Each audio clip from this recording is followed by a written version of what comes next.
আর ভালো আছেন স্যার?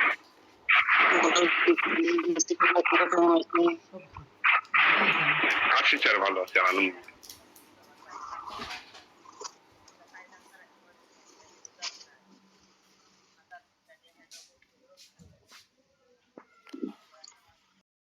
তাই অন্যান্য কোথায়?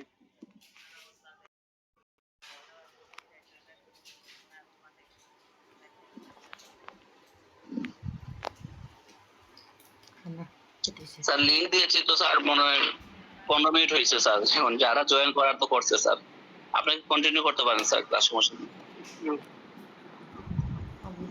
ফাতেমা আপা কোন কলেজ?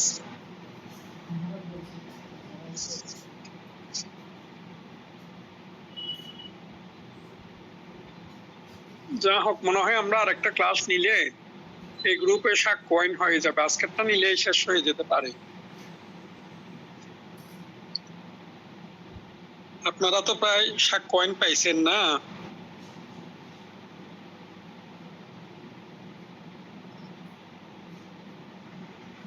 আমার কথা কি শোনা যায়? আসসালামু আলাইকুম স্যার। ওয়ালাইকুম আসসালাম। স্যার আজকের ক্লাস ছাড়াও আরো দুইটা ক্লাসের আবেদন থাকলো স্যার। আপনি কোন কলেজে? স্যার কুড়িগ্রাম আইন মহাবিদ্যালয়। কুড়িগ্রাম আইন মহাবিদ্যালয়। জি স্যার। ফাইনাল কি এই সামনের বার নাকি এর পরের বার দিবেন? এর পরের বার স্যার, এর পরের বার। ও, আপনাদের এখন অনেক সময় আছে। জি স্যার। প্রথম পর্বে কত নাম্বার পাইছেন? স্যার শুধু 274 স্যার। ভালো করে পড়ি নাই। জি স্যার। যা হোক, সুনির্দিষ্ট প্রতিকার আইনটা জি স্যার। প্রথম পর্বে সুনির্দিষ্ট প্রতিকার আইন আছে না? সুনির্দিষ্ট প্রতিকার আইনটা ভালো মতো পড়েনি। জি স্যার। হাতে যে সময় আছে সুনির্দিষ্ট প্রতিকার আইনটা ভালো মতো পড়ে নিন সবাই। যারা নেক্সট বার ফাইনাল দিবেন তাদের দরকার নেই এরকম, কিন্তু যাদের হাতে সময় আছে বছর দেড়েক, তারা পড়ে নিতে পারেন প্রথম পর্বের সুনির্দিষ্ট প্রতিকার আইন। যা হোক, এখন কয়েনে কি আরো 2টা ক্লাস নিতাম, এটা ছাড়া আপনি কি ক্লাস পান নাই মোটে?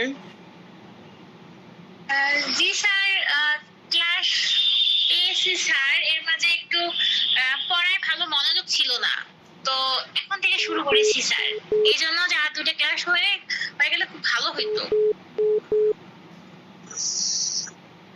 এই আইনগুলো আপনাদের বারবার পড়তে হবে, আরো আপনার ফাইনাল পরীক্ষার আগে আরো পাবে। এবং অন্য ক্লাস নিলেও সেগুলো আইনের উপর ক্লাস হবে, রেগুলার করবেন, মনোযোগ দিয়ে পড়বেন। তবে যারা একেবারে নতুন তারা কয়েনে যে যে টপিকস গুলো পড়বেন, টপিকস ওয়াইজ একটু টপিকস গুলো লিখে নিতে পারেন। প্রথমে লিখেন স্বীকৃতি স্বীকারোক্তি কি।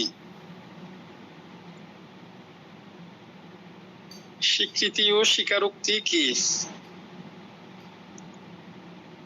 তারপরে লিখেন স্বীকৃতি ও স্বীকারোক্তির মধ্যে পার্থক্য। স্বীকৃতি ও স্বীকারোক্তির মধ্যে পার্থক্য লিখুন।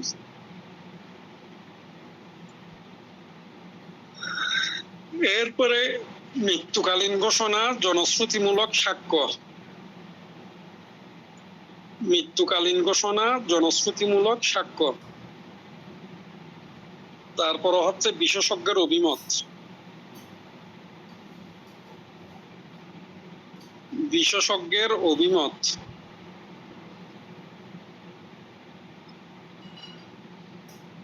এরপরে হচ্ছে হস্তলিপি। তারপরে হচ্ছে চরিত্র।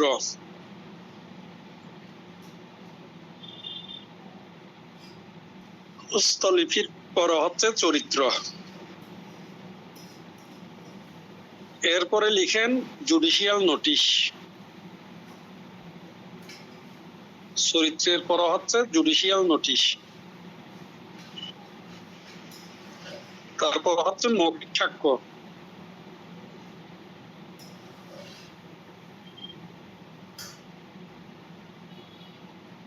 মৌখিক স্বাক্ষর,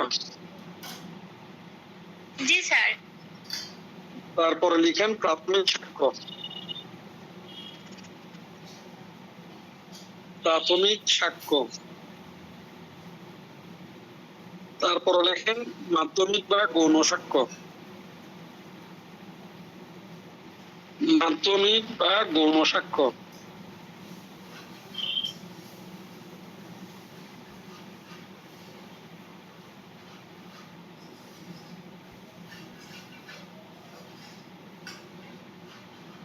তারপরে লিখেন সরকারি দলিল, সরকারি দলিল, এরপরে লিখেন প্রমাণের দায়িত্ব,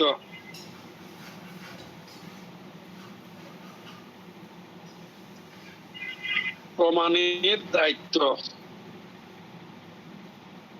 তারপরে লিখেন এস্টোপেল,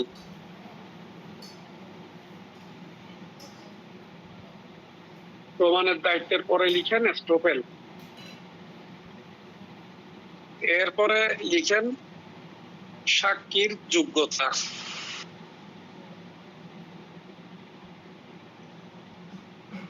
সাক্ষীর যোগ্যতা, তারপরে লিখেন জবানবন্দি, জেরা, পুনঃ জবানবন্দি,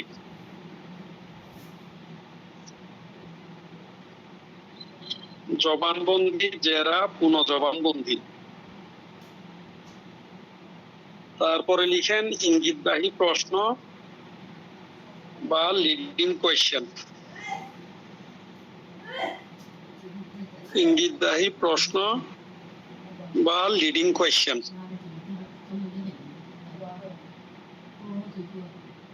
তারপরে লিখেন বৈরী সাক্ষী, বুঝি না স্যার। বৈরী সাক্ষী,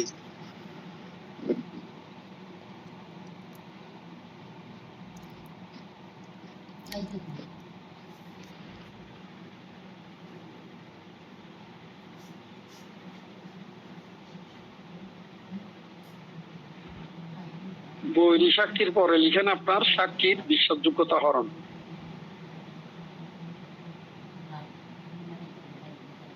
সাক্ষীর বিশ্বাসযোগ্যতা হরণ,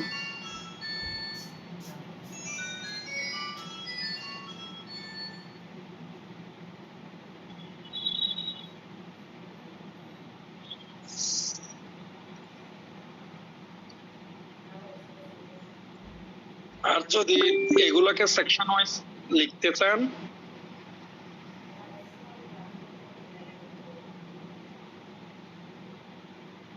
যদি সেকশন ওয়াইজ লিখতে চান তাইলে লিখেন আপনার 17-26, 17-26, 32-45, 17-26,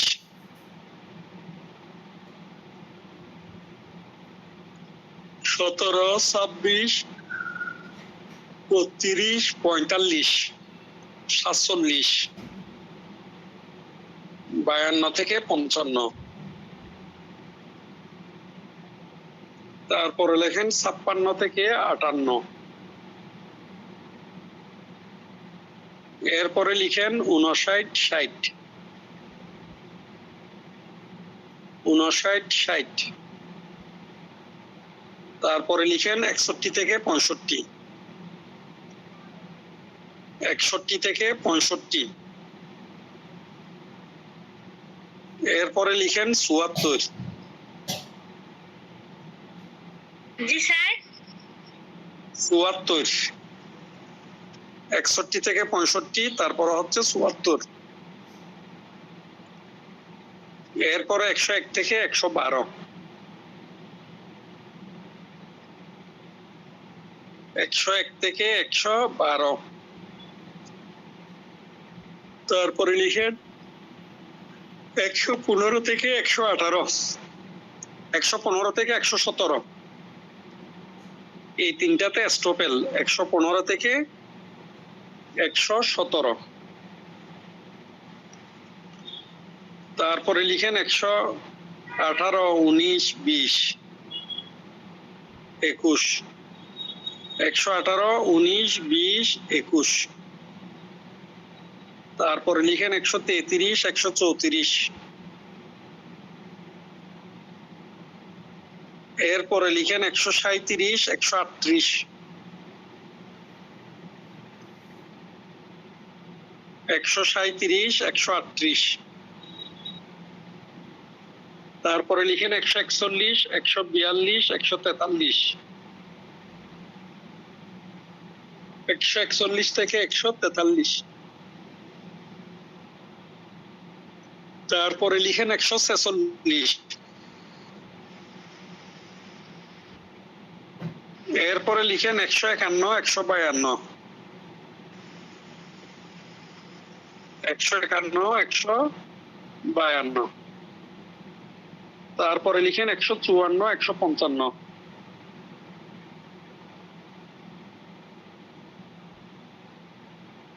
154, 155। আপনাদের কারো কোনো প্রশ্ন আছে? স্যার সবগুলোই তো দিয়ে দিছে। সবগুলো দিয়ে দিয়েছি বলতে স্যার এর আগে তো 20টা ধারা দিয়েছেন, ওটার সাথে আবার এগুলো অ্যাড হবে? হ্যাঁ, এগুলো অ্যাড করা পড়বে। 20টা তারা তো আপনাদের অবশ্যই জানতে হবে।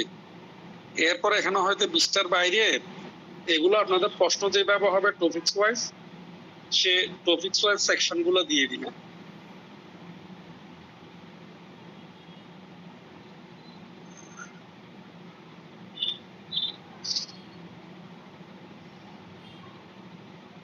এখানে টোটাল কয়টা হবে? 40টা হবে। ওই 20টার বাইরে আর 40টা হবে। 40টা হবে এখানে 20টার সাথে তো অনেকগুলো মিলবে।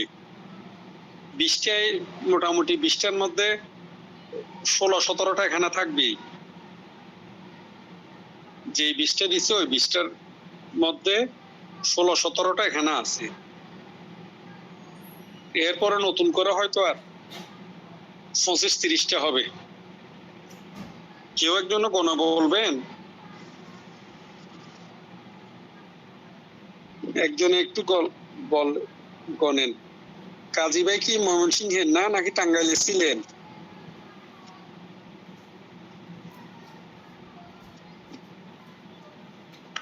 টাঙ্গাইলের স্যার আমি।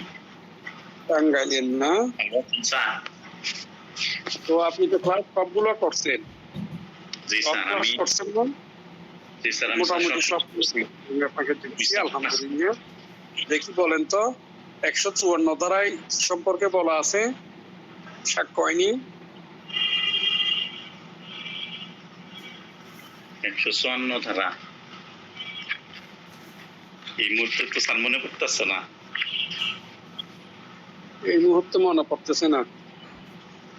যা 32 ধারায় মৃত্যুকালীন ঘোষণা স্যার। মৃত্যুকালীন ঘোষণা। যাকে বলতেছি সে বলবেন, আর যদি সে না পারে আপনি পড়া দিলে আপনি পরে বলবেন যে স্যার আমার থেকে জিজ্ঞেস করেন। ঠিক আছে? এরপরে বলেন 17 নম্বরে স্বীকৃতির সংজ্ঞা। স্বীকৃতির সংজ্ঞা। Very good. 17 তো হচ্ছে স্বীকৃতির সংজ্ঞা। আর 60 নম্বর সেকশনে মৌখিক সাক্ষ্য অবশ্যই প্রত্যক্ষ হইতে হইবে। মৌখিক সাক্ষ্য অবশ্যই প্রত্যক্ষ হইতে হইবে। এরপরে আপনার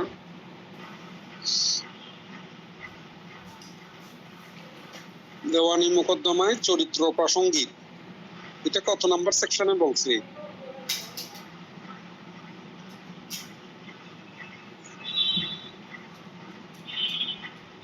এটা স্যার মনে পড়তেছে না স্যার এই মুহূর্তে। মনে করতেছে না। যা হোক, প্রলোভন, ভীতি প্রদর্শন, প্রতিশ্রুতি মাধ্যমে যদি স্বীকারোক্তি আদায় করা হয় তাহলে সেটা অপ্রাসঙ্গিক। এটা কত নাম্বার সেকশনে বলছে? এটা স্যার 26 খুব সম্ভব 26। খুব সম্ভব 26।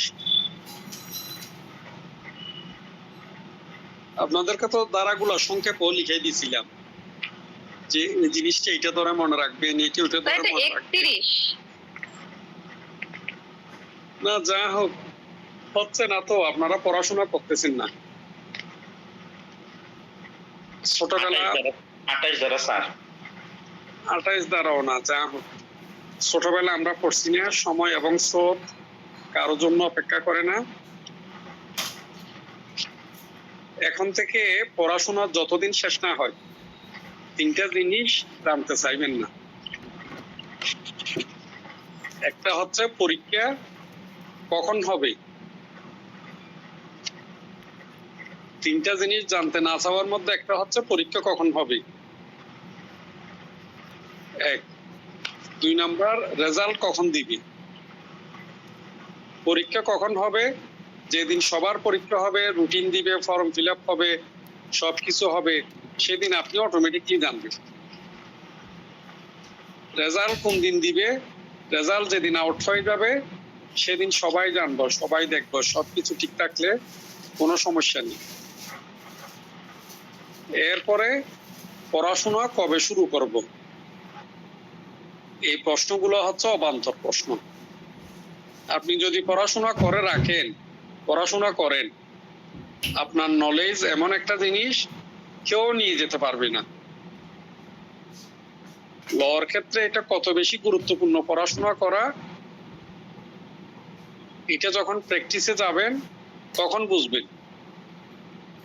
6 বছর পড়াশোনা করে, 5 বছর পড়াশোনা করে LLB পাস, এরপরে আরো বছর 2 পড়াশোনা করে অ্যাডভোকেটশিপ পাস। যারা ভালো মতো পড়বে তাদের ক্ষেত্রে। এরপরে 7-8 বছর পড়াশোনা করে আপনি অ্যাডভোকেটশিপ পাস করে কোর্টে গেলেন না, ওখানে আপনাকে 3 বছর শুধু পড়াশোনাই করতে হবে। তো পড়াশোনার কোনো শেষ নেই। যারা আগ্রহী পড়াশোনা করতে, তারাই এই লাইনে টিকতে পারবে। আর যারা আগ্রহী না, তারা আস্তে করে জ্বরে যাবে। এই 2-4 দিন থেকে একটা প্রশ্ন সোশ্যাল মিডিয়াতে ঘুরপাক খাচ্ছে, যখন বিভাগীয় শহরে হাইকোর্টের বেঞ্চ নিয়ে যাবে বলছে, উপজেলাতে আপনার কোর্ট নিয়ে যাবে বলছে, তখন ঢাকা কেন্দ্রিক এক শ্রেণীর অ্যাডভোকেটের হৃদকম্প শুরু হয়ে গেছে, হার্টবিট বেড়ে গেছে। তার কারণে এই বিচার ব্যবস্থা যদি মানুষের দোরগোড়ায় চলে যায়, তারা ঢাকায় বসে যে মজাটা নিত সেটা আর পাবে না। সেই ক্ষেত্রে লাভবান কারা হবে?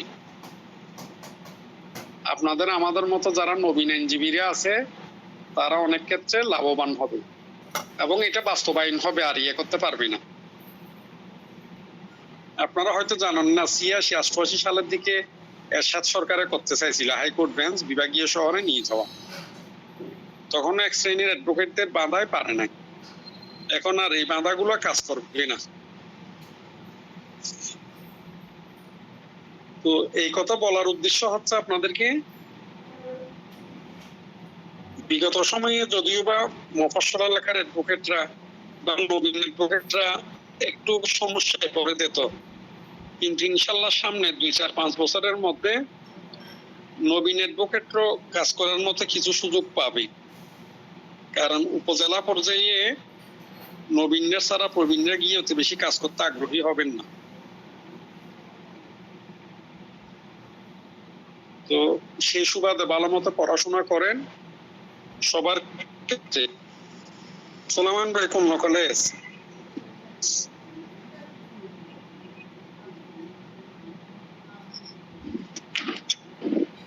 আসসালামু আলাইকুম স্যার, আমার হাজবেন্ডের নাম সুলাইমান, ওনার ফোন ব্যবহার করতেছি। জি স্যার। আচ্ছা, আপনি কোন কলেজে? স্যার কুড়িগ্রাম আইন মহাবিদ্যালয়। ল কি শুধু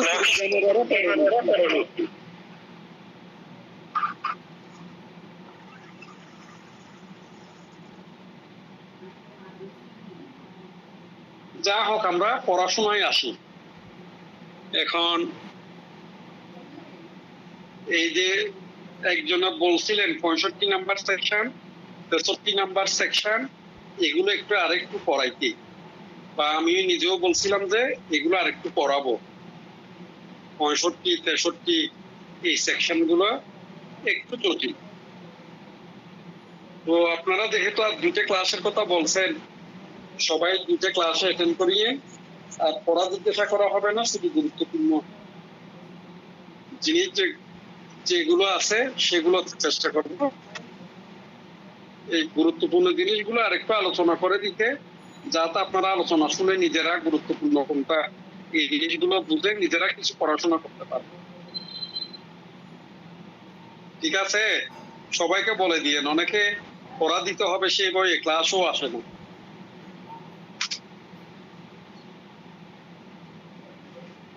আপনার 61 নাম্বার সেকশনে হচ্ছে দলিলের বিষয়বস্তু প্রমাণ।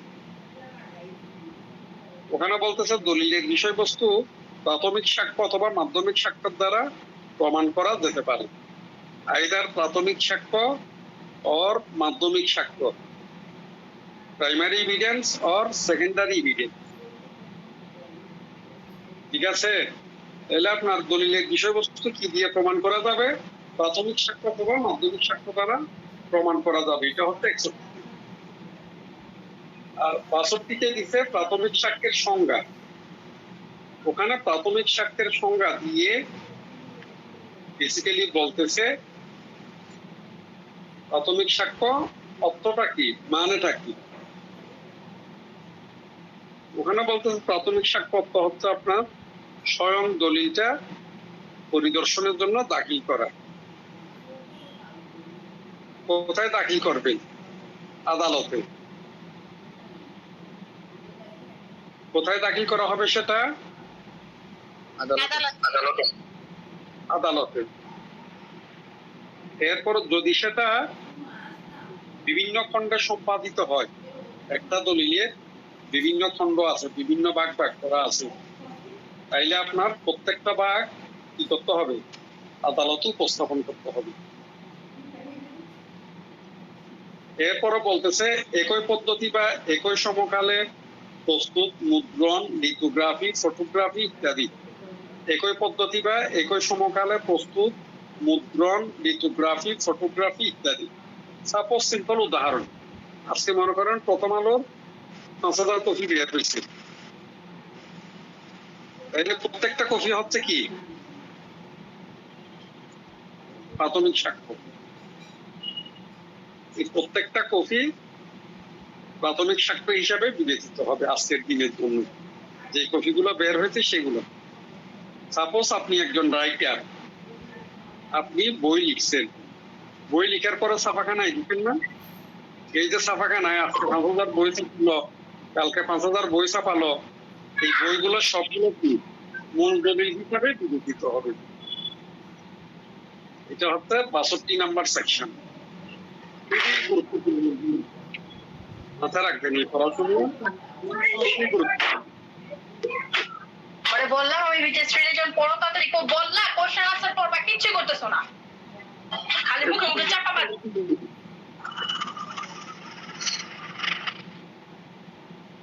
এরপরে 63 হচ্ছে মাধ্যমিক বা গৌণ সাক্ষ্য, সেকেন্ডারি এভিডেন্স। মাধ্যমিক বা গৌণ সাক্ষ্য, সেকেন্ডারি এভিডেন্স। এখন কোন কারণে অরিজিনাল দলিলটা পাওয়া যাচ্ছে না, তাইলে কি করবে? সেক্ষেত্রে আপনার কোন মোকদ্দমা প্রমাণের জন্য মাধ্যমিক দলিল, গৌণ সাক্ষ্য এই জাতীয় জিনিসগুলো উপস্থাপন করা যাবে।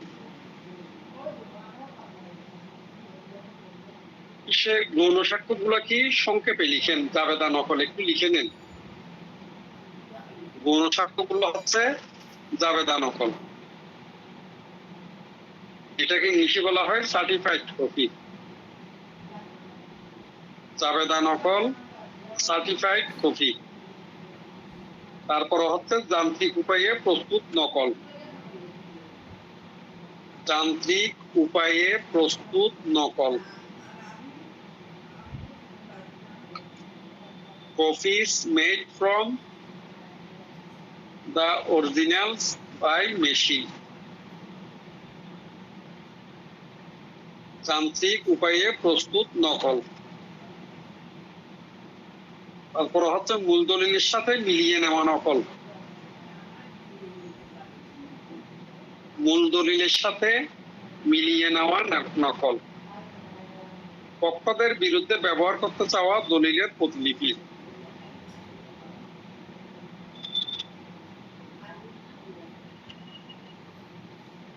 পক্ষদের বিরুদ্ধে ব্যবহার করতে চাওয়া দলিলের প্রতিলিপি।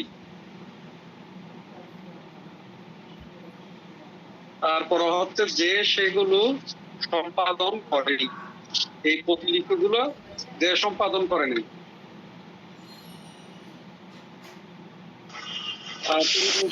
নম্বরটা স্যার একটু বলবেন আবার। পক্ষদের বিরুদ্ধে ব্যবহার করতে চাওয়া, পক্ষদের বিরুদ্ধে ব্যবহার করতে চাওয়া দলিলের প্রতিলিপি, যে সেগুলো সম্পাদন করেনি। এই প্রতিলিপিগুলো যে সম্পাদন করেনি। এরপরে বলতেছে দলিল সম্পাদন দেখেছেন এমন কোন ব্যক্তির মৌখিক সাক্ষ্য। দলিল সম্পাদন দেখেছেন এমন কোন ব্যক্তির মৌখিক সাক্ষ্য।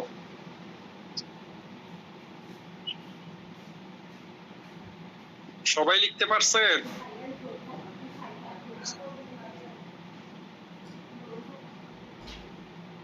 সাজ্জাদ ভাই লিখতে পারছেন?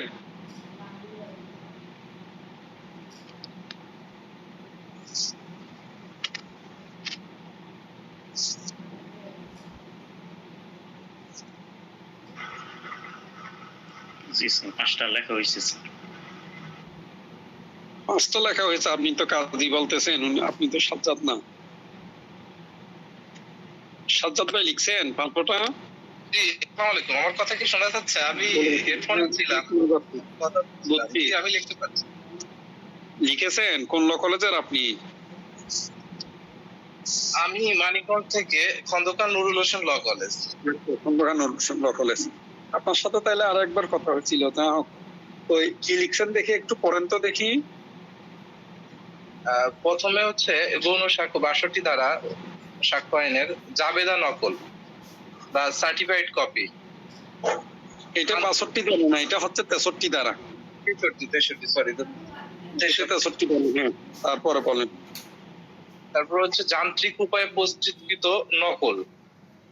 হুম। মূল দলিলের সাথে মিলিয়ে নেওয়া নকল, প্রস্তুতকৃত নকল। হুম। পক্ষদের বিরুদ্ধে ব্যবহার করতে চাওয়া দলিলের প্রতিলিপি যেগুলো সম্পাদন করেনি। হুম। দলিল সম্পাদন দেখেছেন এমন কোন ব্যক্তির মৌখিক সাক্ষ্য। আচ্ছা, তাহলে সবাই লিখতে পারছেন আশা রাখি।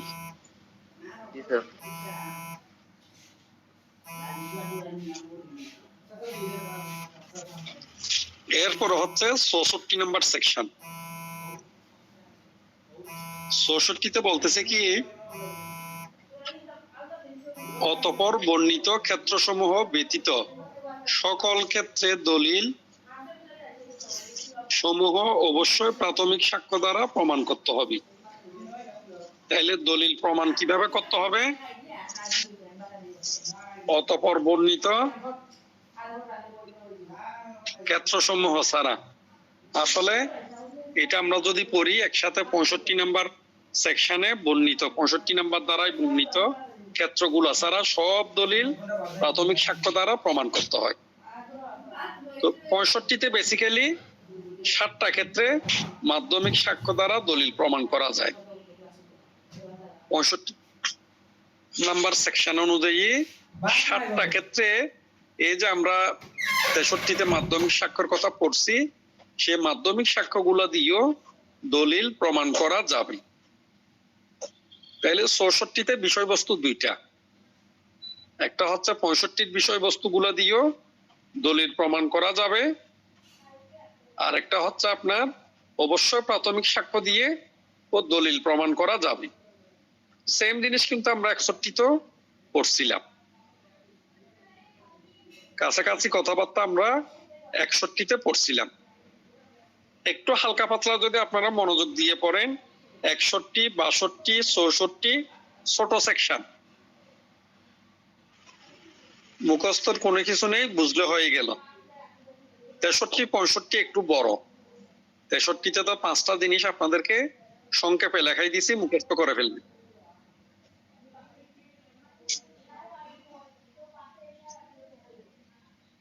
এরপর হচ্ছে আমাদের 65 নাম্বার সেকশন। গত ক্লাসে একজন 65 নাম্বার সেকশন শুনতে চাইছিলেন, 63, 65 নাহিদ আপা নাকি?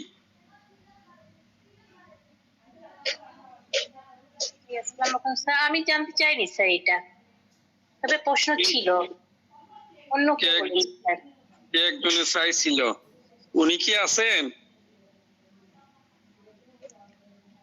যিনি শুনতে চাইছিলেন 63, 65 বা তার আগের ক্লাসে বলছিলাম যে নেক্সট ক্লাসে পড়াবো, উনি গত ক্লাসে চাইছিলেন, বা উনি মনে হয় সম্ভবত দ্বিতীয়বার জয়েন হয়েছিলেন ওই দিন।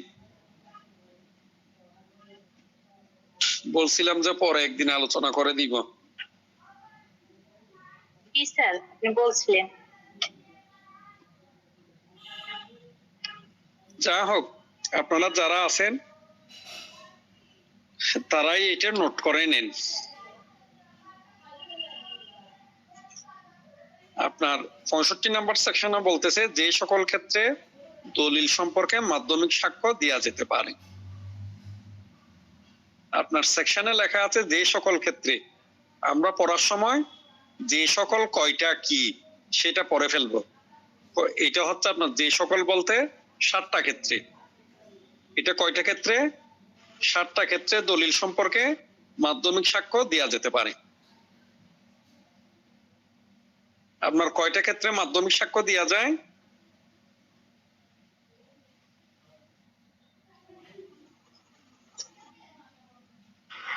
7টা স্যার। 7টা ক্ষেত্রে, 7টা ক্ষেত্রে মাধ্যমিক সাক্ষ্য দেওয়া যায়। এটা কত নাম্বার সেকশনে বলছে? 65। 65 বলছে এই কথাবার্তা।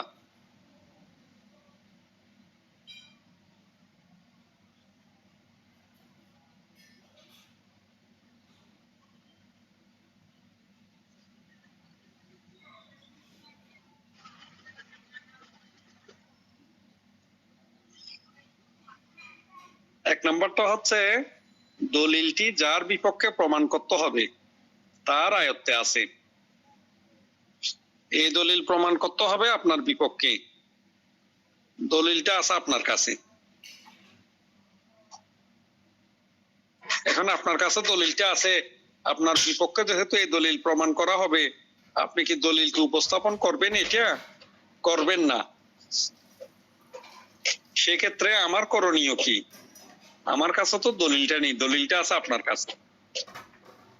আমার করণীয় হচ্ছে সেটার জাবেদা নকল অন্তত পক্ষে নিয়ে আসা, সেক্ষেত্রে আমি দিতে পারবো।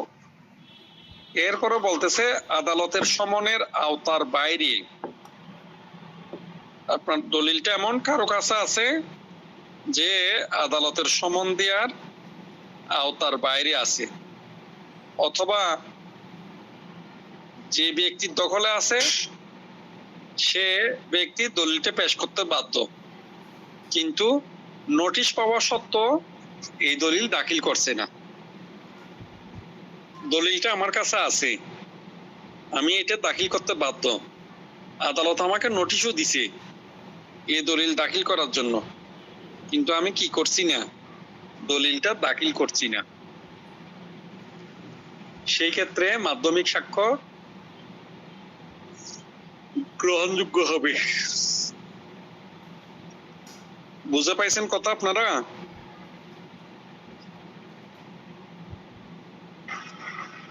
জি স্যার। এই পয়েন্ট বুঝছেন কিনা? জি স্যার বুঝতে স্যার। পারছি বুঝতে পারছেন? মাশাআল্লাহ, আপনারা অনেক মনোযোগ দিয়ে খেয়াল করতেছেন। আমি 4 বছর চেষ্টা করছি এগুলো একটু মুখস্থ রাখার জন্য। 63 তাও যতটুকু পারি, 65 সব পয়েন্ট গুলো মুখস্থ পারি না।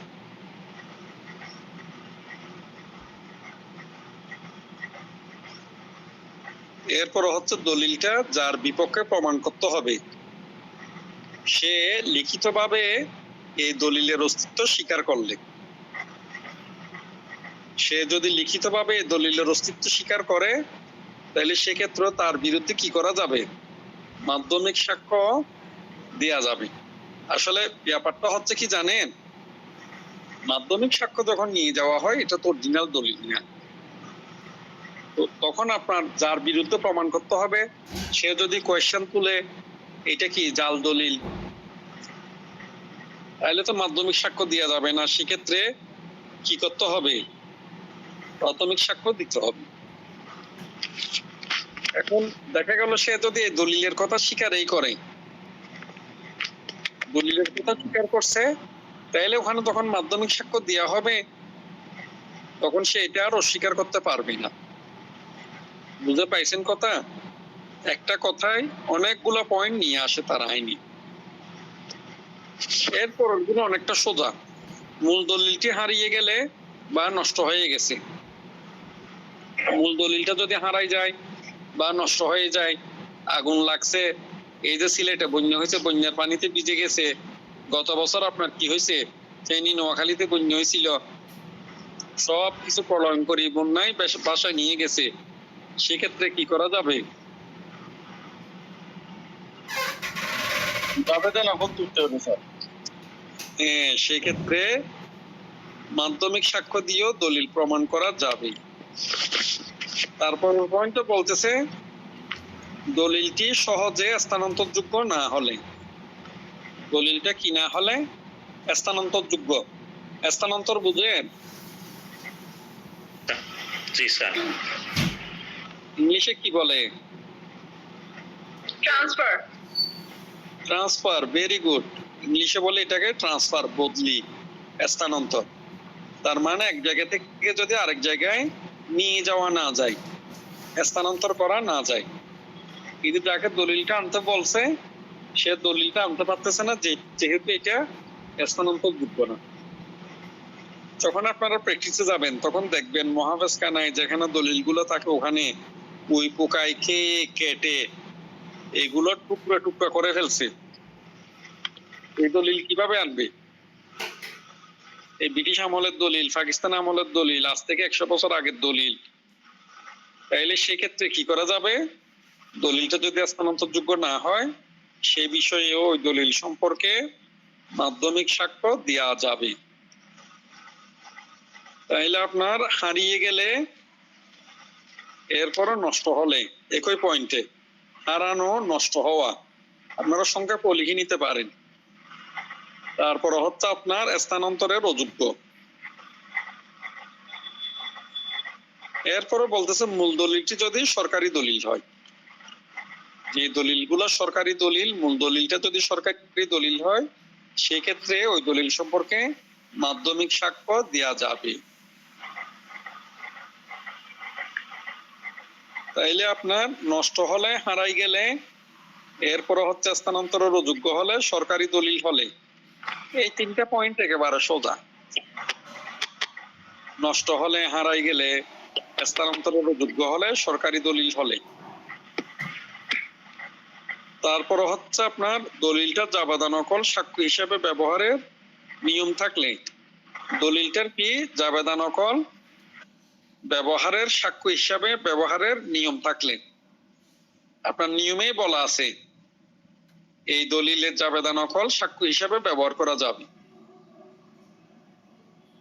সেক্ষেত্রেও যাবে। তাহলে এই 4টে পয়েন্ট সোজা। ওই 2টা পয়েন্ট ছিল একটু বাঁকানো।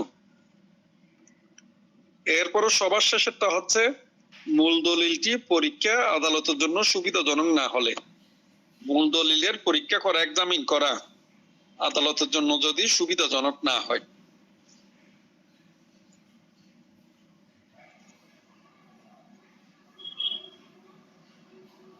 এই 7টা ক্ষেত্রে প্রাথমিক সাক্ষ্যের পরিবর্তে মাধ্যমিক সাক্ষ্য গ্রহণযোগ্য হবে। এটা কত ধারার বিধান বলছি? 65। সবাই বুঝছেন কিনা বলেন? স্যার 2 নাম্বারটা একটু রিপিট করলে ভালো হতো স্যার। 2 নম্বরে বলতেছে দলিলটা যার বিপক্ষে প্রমাণ করতে হবে।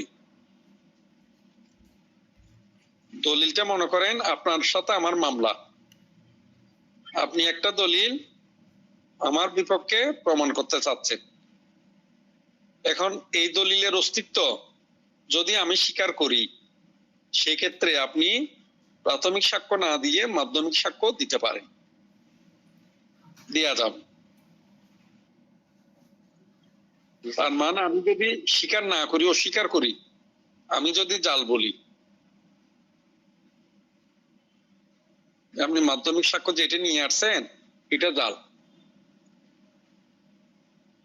তাহলে সেক্ষেত্রে কি করতে হবে? প্রাথমিক সাক্ষ্য দিতে হবে। আর আমি যদি স্বীকৃতি দিয়ে দিই না এটা সঠিক আছে, সেই ক্ষেত্রে আপনি মাধ্যমিক সাক্ষ্য দিতে পারবেন। বুঝে পাইছেন? মনে রাখবেন, আইন কখনো একবার শুনে মুখস্থ হয়ে যায় না। আপনাকে শোনার আগে পড়তে হবে, শুনতে হবে, শোনার পরে পড়তে হবে, তারপর আইনকে আয়ত্তে রাখতে পারবেন। কেউ একজন বলেন তো দেখি আজকে আমরা কি কি পড়ছি বা কি কি বিষয় বলছি, দেখি একজন সামারি করেন তো।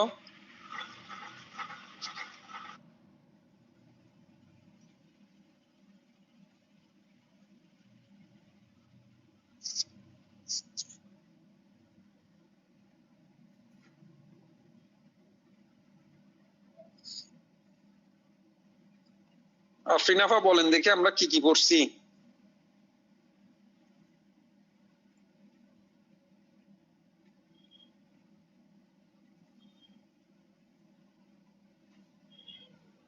আফরিনাফা শুনতে পারতেছেন?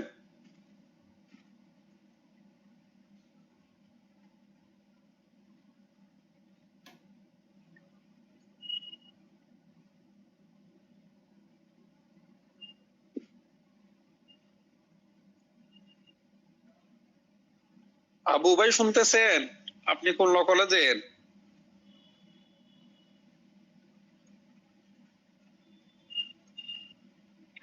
আসসালামু আলাইকুম, আমি রংপুর ল কলেজ। মাশাআল্লাহ, রংপুর ল কলেজ। কুড়িগ্রাম, রংপুর, মানিকগঞ্জ। যা হোক, দেখি বলেন তো দেখি আজকে আমরা কোন কোন টপিক গুলো আলোচনা করছি। সর্বশেষ যেটা করছেন স্যার সেটা হলো 65। 65 না?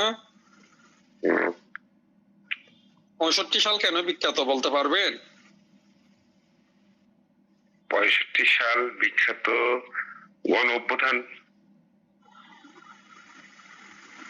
66 তো গণ অভ্যুত্থান হয়েছিল। 66 মে গণ অভ্যুত্থান হয়েছিল, 65 তে কি হয়েছিল? ওই কি 65 তে হয়েছিল দুর্ভিক্ষ। ভেরি গুড, পাক ভারত যুদ্ধ। আপনাদের মোটামুটি ধারণা আছে। 65 তে হয়েছে পাক ভারত যুদ্ধ, 66 তে অভ্যুত্থান হয়েছিল 69। 66 বিখ্যাত ছিল 6 দফার জন্য। জি জি জি। 66 ছিল 6 দফা। যা হোক, 66 তো 6 আছে, এটা খেয়াল রাখবেন। 66 মনে রাখার উপায় হচ্ছে 66 তে 6 আছে, 6 দফা। এখন বলেন 65 তে তাইলে কয়টা ক্ষেত্রে মাধ্যমিক সাক্ষ্য দেওয়া যায়?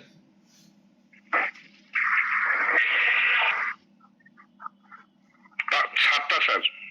7টা ক্ষেত্রে, ভেরি গুড। এরপরে বলুন তো 63 তে কত ধরনের দলিলকে মাধ্যমিক সাক্ষ্য হিসাবে বিবেচনা করা হয়? কয় শ্রেণীর দলিলকে? এটা হলো জাবেদা বা সার্টিফিকেট কপি। কয়টা সংখ্যাটা বলেন।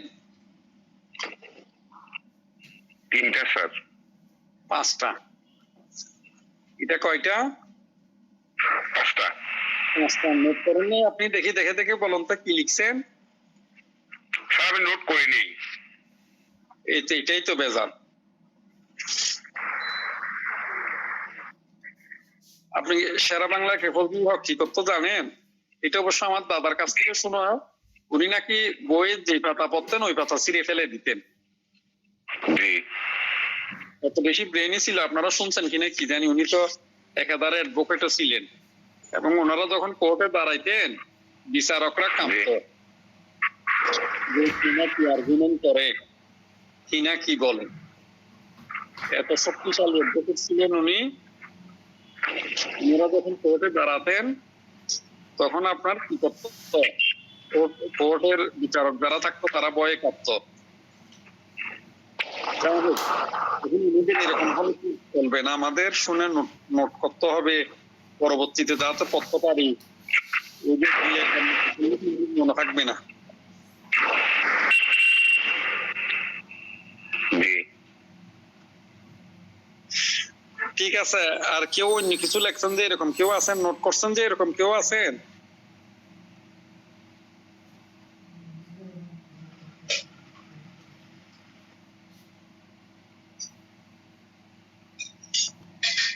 রোজা যিনি উনি কোন কলেজের?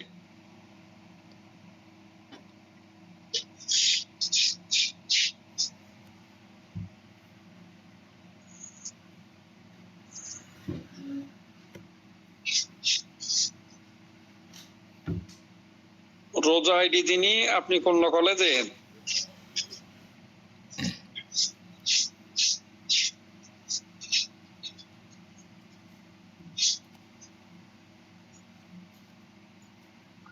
কথা বলেন না, কথা বলেন না। না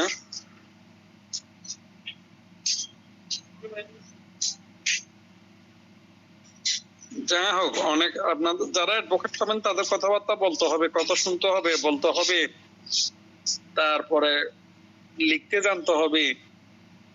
না হয়তো এই পেশা সম্ভব না। ঠিক আছে, তাইলে আলহামদুলিল্লাহ আজকে এতটুকু থাকুক। আপনাদের বন্ধু বান্ধব যারা ক্লাস করতে পরিচিত সবাইকে বলিয়েন, ইনশাল্লাহ নেক্সট ক্লাসে শাক পয়েন্টটা যতটুকু পড়াইছি সংক্ষেপে সামারি করে দিব। কারো থেকে পরও জিজ্ঞাসা করা হবে না, গুরুত্বপূর্ণ বলা হবে না। গুরুত্বপূর্ণ যা বলাতাম বলে দিয়েছি। ওই দিন ঘন্টাখানেকের মধ্যে গুরুত্বপূর্ণ যে সেকশন গুলো আছে এই সেকশন গুলো সংক্ষেপে সামারি করে দিব, বিস্তারিত না, সংক্ষেপে। সবাই থাকিয়েন।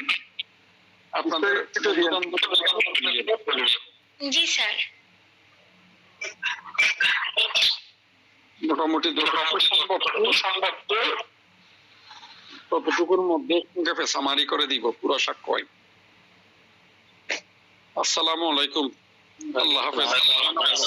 আসসালামু আলাইকুম স্যার।